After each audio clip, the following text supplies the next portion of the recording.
Hey everybody, Mr. Movies87 here, and today I'm going to show off a fun trick you can do in the PSP version of Final Fantasy 1. This trick only works on the PSP version, just a friendly heads up, it won't work on the GBA version or anything like that. But this is a really cool trick to let you duplicate and also create new equipment with already existing equipment. It's a little bit technical, but I've done it many a time before, and I, felt like showing it off, so here we go. Right now I'm in the Chaos Shrine because I wanted to grab this chest here for the leather cap. This is a very, very important item to use with this glitch. Also, this trick works with just about any piece of equipment, but the leather cap is very notable because it will give you a very, very powerful weapon early on in the game. Now, this is extremely game-breaking, so if you don't want to do this, by all means, you don't have to, but I want to show it off just because. So what you want to do is to have your configuration, you want to put it to memory. That's very key for this trick here. And I'm going to show off just for the rapier here first.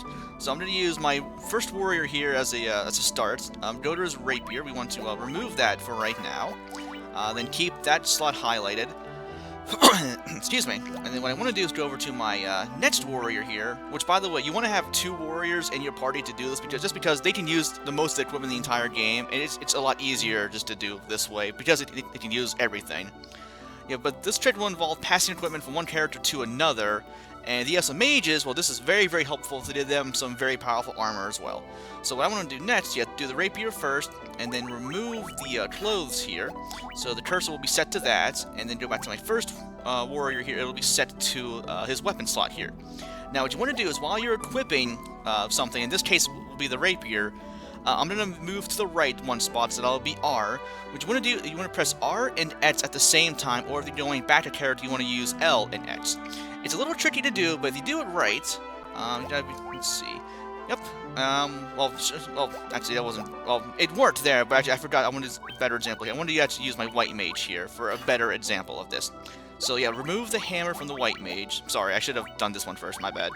But yeah, remove the hammer from the white mage. Go to the armor for the black mage. And then, same as before, go to the equipment, R and X, and if you get it to work, then you'll be able to make a knight's armor from your hammer. The knight's armor, you can't buy that until Melmint. It costs $32,000, and the fact that you can already do this, you can make this for one character, use your white mage or warrior for each one, because they can equip the hammer, then use this trick to just pass it on and on. So let's see, so I'll do the knight's armor here first. So yeah, this will let your mages equip equipment that they normally would not be able to do. So yeah, again, this trick is very, very game-breaking. It makes things obscenely easy, although this game is pretty easy as is. So say for my next warrior here, so I'll give him the hammer, go over to my other warrior here, he's already on his armor, he's on the hammer, so we want to remove that, and then equipment, up to that, and then R and X. Yeah, sometimes it's a little tricky to get to work, but if you do, then you'll be taken to a different screen. Not a different screen, but your inventory will be loaded with really good armor there. Now, there is a guide on GameFAQs that details what equipment links to what. Say, like, the hammer links to the knight's armor, but then if you do the knight's armor trick, you equip that normally to your weapon, then it'll give you a free hammer, essentially. Well, not really free, because you need to have one item already in your inventory. But yeah, this trick, yeah, it's very well detailed on GameFAQs as well, if you want a more, in-tune explanation of it. But one thing I also want to show off here for the weapons, what we can do, let's go ahead and do the leather cap here. I'll just do it on my one warrior here. I have the burps today, I'm sorry. I'll equip the leather cap here, back to equipment. So we want to remove the leather cap from my second warrior here. We want the white mage to be on her equipment slot here, on her weapon. Again, R and X. Sometimes, yeah, it doesn't work, so you gotta just go back and just keep trying. Wait, okay, screw it up. Wait, no, I'm not. Oh, okay, I need to be on equipment for this. Then yeah, equipment and weapon. So then R and X, R and X, R and X. Yeah, sometimes it's a little tricky to get to work. Okay, that time it did not work there. There we go. And yeah, with the leather cap here, it turns into a judgment staff, which normally you don't find this thing until way, way later in the game. I believe in one of the bonus dungeons. Not only is it a very powerful weapon early on, you'll be able to one-shot everything with this damn thing for quite a while.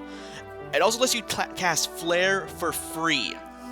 Having a weapon like this in the first frickin' dungeon of the game is absolutely insane. And the best part is, normally the white mage can't equip this thing. Actually, the only character that can is a black wizard. But in this case with this glitch, everyone can use the leather cap, so you're able to use that, equip it on each character, and use the trick to your next character. So my one warrior to my white mage, and then I would go from my white mage to my black mage, and then black mage to my warrior, so everyone will be able to equip one of these at once. So yeah, we'll just do that there. And then, yeah, let's do it here again real quick. Let's do that. Boom. I'll skip over to my black mage there. So he's on his weapon. She's on her helmet there. So R and X. And yeah, again, sometimes it won't work always. It's a little tricky. It's probably easier to do on an actual PSP system, whereas in my case, I'm doing it on the on my keyboard here. But I need to be on equipment. I keep forgetting that. So there we go. And then equip and RX and boom. And then, yeah, not only is that, it also boosts your intelligence by, I think, 5 or something like that. So yeah, this is great for your mages, pretty much. It's also good for your warriors, too, because it gives you a good attack and good accuracy stat as well. So yeah, physical attacks, you can one-shot pretty much anything with that for right now. Then cast Flare for free to also one-shot groups of enemies. You should be able to one-shot Garland with this for one thing. It's just ridiculously obscene. There are things later on, too, later in the game. I forget which one it is, but you can turn one piece of equipment into the Barbarian Sword, which is the most powerful sword in the game. There's also, what else is there? The Lordly Robes you're able to pull off as well with another piece of equipment. But yeah, again, that guide on GameFAQs details everything as to what item links to what. It has to do with the game's coding, I think, actually. Like, a piece of, like, a weapon has the same type of coding as the armor, hence why they're able to work. Like the Knight's armor, and the hammer, and the Judgment Staff, and the leather cap there. So yeah, this trick is really damn cool to pull off, and again, it's a lot easier to do with 2 warriors because they're able to equip most equipment anyway, and then thus you're able to pass it on to your other characters there. So what I could do is give my 2 warriors there the Judgment Staff, have them physical attack, have my white mage and black mage just have them spam flare, just use it as an item in battle, and you can cruise through a very large chunk of the game extremely easily. Yeah, that's only if you want to do that, if you want to just flat out break the game. By no means do you have to. I'm showing this off just for fun because I had the means to do so. I've been wanting to show it off for a while anyway, since I discovered it way back when.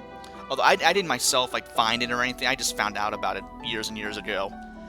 So yeah, there you go guys, fun little tutorial video there. Hope you guys enjoyed it. If so, leave a comment below. This has been Mr. Movies 87 signing off, guys. Have a great day and thanks for watching.